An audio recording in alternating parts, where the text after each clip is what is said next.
Sejam bem-vindos ao meu canal. Meu nome é João Paulo Sampaio, sou professor de História e hoje vou falar sobre a República da Espada. A proclamação da República foi, na verdade, um golpe político-militar que uniu o interesse dos cafeicultores e de militares de alta patente. O período de 1889 a 1894 é a primeira fase da República Brasileira e ficou conhecido como República da Espada, pois tivemos sucessivamente dois marechais na presidência, Deodoro da Fonseca e Floriano Peixoto. Deodoro, como proclamador da República, se tornou presidente do governo provisório. Os ministros escolhidos representavam as forças militares e civis que haviam derrubado o império, privilegiando o exército e os cafeicultores, principalmente os paulistas. Na noite de 15 de novembro de 1889, formou-se o Governo Provisório da República, chefiado pelo Marechal Deodoro da Fonseca. Até que fossem realizadas eleições e o país tivesse uma nova Constituição, o Marechal Deodoro da Fonseca dissolveu as Assembleias Provinciais e as Câmaras Municipais. As províncias brasileiras foram transformadas em estados membros da Federação, obtendo maior autonomia administrativa em relação ao governo federal. A separação entre a Igreja e o Estado. O Estado deixou de controlar a Igreja Católica, a Igreja passava a ter independência em relação ao governo. Em consequência, foram criados o Registro Civil de Nascimento e o Casamento Civil. O catolicismo deixou de ser religião oficial do Estado. A bandeira da República. Uma nova bandeira nacional foi criada para substituir a antiga bandeira do Império. O lema da bandeira nacional, Ordem e Progresso, foi sugerido pelo ministro da Guerra, Benjamin Constant. O lema tem sua origem no positivismo. O ministro da Fazenda, Rui Barbosa, acreditava que o melhor estímulo à industrialização seria a ampliação da oferta de crédito.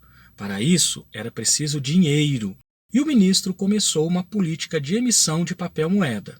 Esse dinheiro seria emprestado aos empreendedores, o que, na visão do ministro, movimentaria a economia brasileira. Entretanto, a facilidade de crédito favoreceu a criação de numerosas empresas fantasmas, gerando especulação financeira. Esse clima de especulação ficou conhecido como encilhamento, um termo turfístico, fazendo referência às apostas em corridas de cavalo.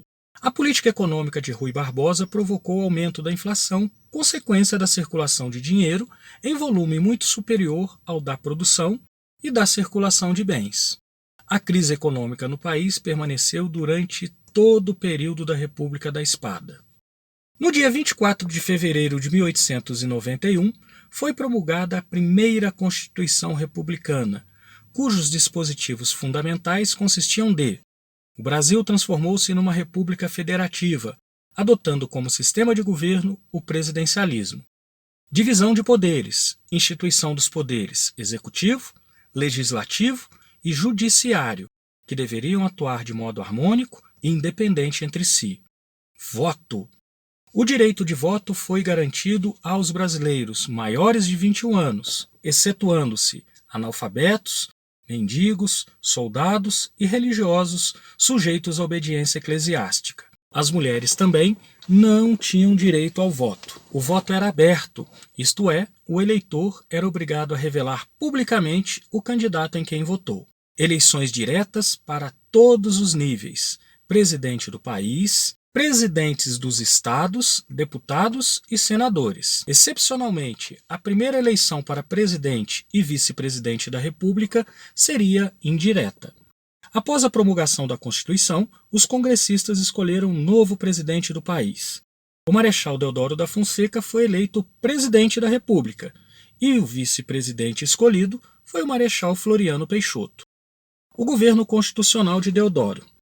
O fracasso da política econômica de Rui Barbosa, somado à nomeação de ministros conservadores, desgastou o governo de Deodoro da Fonseca. O presidente passou a sofrer forte oposição do Congresso. Não conseguindo conviver politicamente com o Congresso, Deodoro dissolveu em 3 de novembro de 1891. Em protesto contra o autoritarismo do governo, os trabalhadores da Estrada de Ferro Central do Brasil decidiram entrar em greve. Enquanto isso, a Marinha ameaçava bombardear o Rio de Janeiro. Doente e receando uma guerra civil, Deodoro renunciou em 23 de novembro de 1891.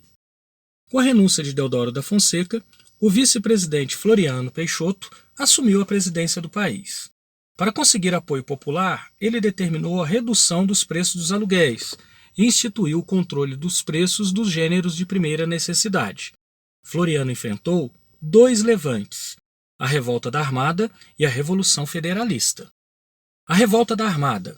Em agosto de 1893, no Rio de Janeiro, oficiais da Marinha, insatisfeitos com o domínio do Exército na política do país, iniciaram um movimento rebelde que ficou conhecido como Revolta da Armada.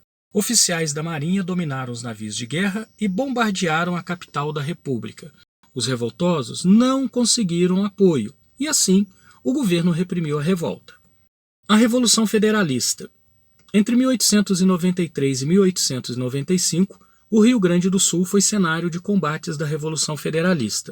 Essa revolução colocou de um lado federalistas partidários do Império e de outro lado republicanos, que defendiam um presidencialismo forte no estilo do governo do Marechal Floriano Peixoto. O confronto ultrapassou as fronteiras gaúchas, estendendo-se a Santa Catarina e ao Paraná.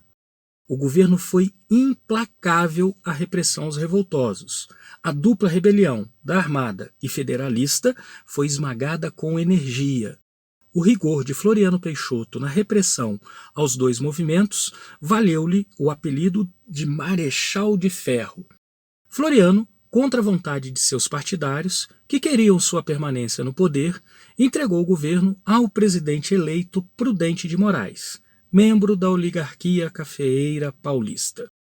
No próximo vídeo vou falar sobre a República do Café com Leite. Não se esqueça de curtir e compartilhar o vídeo e até a próxima!